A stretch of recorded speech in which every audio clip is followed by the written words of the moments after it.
تعالوا بينا نحكي من اللي بنسمعه من واقع الجلسات للأسف ومن واقع الحياة.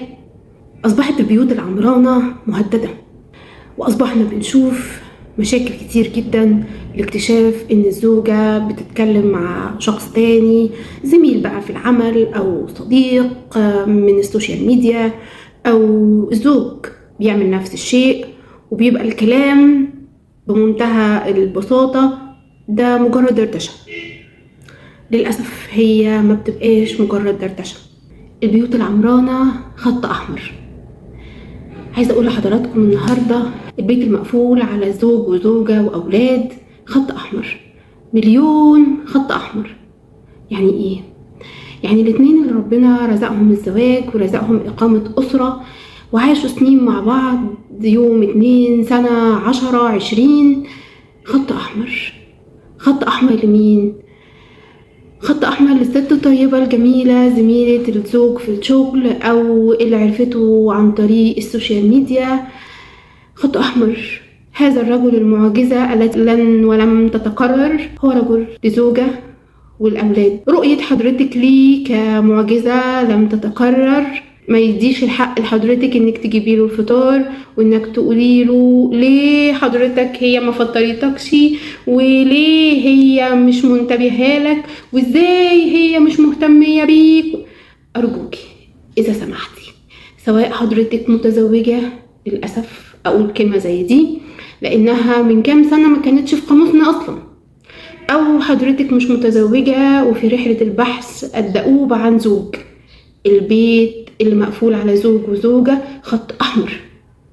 فأرجوكي بكل هدوء راعي حدود العمل وراعي حدود المعرفة والتعامل مع هذا الشخص الغريب عنك. وده مش ما يخصش ديانة لوحدها، ما يخصش الدين الإسلامي ولا الدين المسيحي ولا الدين اليهودي. إقامة أسرة فهي كيان مقدس في جميع الأديان. وبالنسبة لزميل العمل الأخ الفاضل الطيب الجميل، أرجوك سيب زميلتك وسيب الحزن اللي في عينيها. أرجوك الحزن ده ملوش علاقة خالص بالزوج اللي مش منتبه ليها ولا اللي مش بيراعيها، لا. الزوج ده لو حضرتك يعني بسيط كده هتلاقيه في عينين زوجتك برضو على فكرة، والسبب منه هو يمكن يكون منهج الدراسات بتاع 4 ابتدائي أو منهج الساينس بتاع 2 إعدادي، او الجري ورا التمارين والشغل والبيت والولاد ومين اكل ومين امتحن ومين خد الدواء. الحزن ده في تفسير حضرتك البسيط المتواضع اللي سببه الزوج اللي هو مش مقدر هذه النعمة الفظيعة، واللي لو كانت معاك كانت هتبقى ملكة. لا، لو كانت مع حضرتك في منظومة الزواج ما كانتش هتبقى ملكة ولا حاجة، بدليل ان اللي موجودة عند حضرتك في البيت هي مش ملكة ولا حاجة، هي حزينة برضه. فالبيوت العمرانة خط أحمر، واللي بيحصل ما بين الزوج والزوجة مش مسموح لحد انه يتدخل فيه.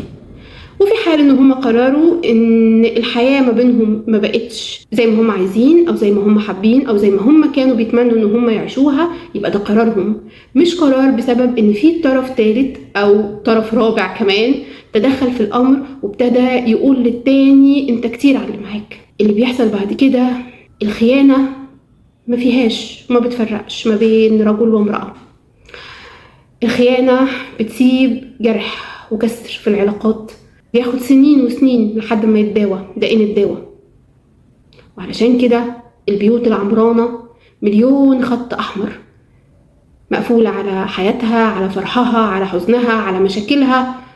الشخصين قادرين على إن هما اللي يحددوا يكملوا ولا يوقفوا.